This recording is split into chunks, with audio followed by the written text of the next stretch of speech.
They were assigned to transport large quantities of timber here. Dig ditches and foundations for towers, walls and buildings. Extract clay from making concrete.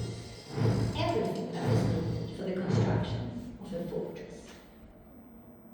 It was the king who forced them to do all of this. Part of what the peasants grew and owned also had to be given to those in power. That was the tax they had to pay.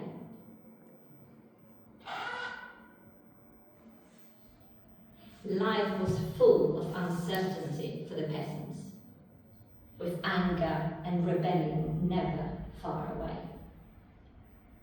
The 14th century was a tough one. The weather was bad, it rained more than usual, and the winter seemed to go on forever. Someone has called it the start of the Little Ice Age. The bad weather meant poorer harvests, and there was little growth in the fields. There was not enough of the grain that should have ended up as porridge or bread. Sometimes the obstacles were so great that there were violent rioting. There was war between those who had power and those who didn't. And who used to be victorious? Yes, the ones who had the knights, the well-equipped soldiers, and, of course, the fortresses, the government. Shannon was built just as much as protection against angry local peasants as against enemies from across the sea.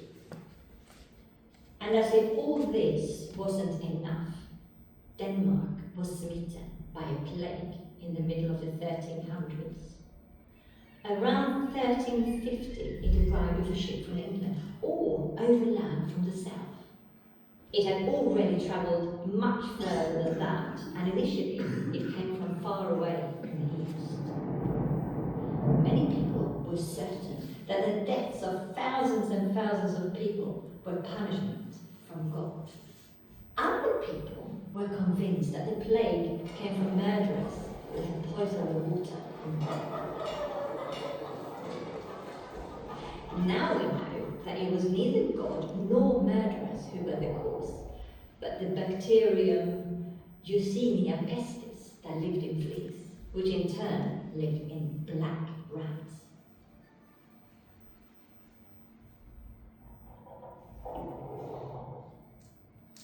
People were used to those rats.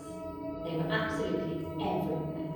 On the farms, in the towns, people loathed them as they devoured everything they got close to. But they couldn't have imagined that they were carrying a deadly disease. This turned into a catastrophe in Denmark and Europe.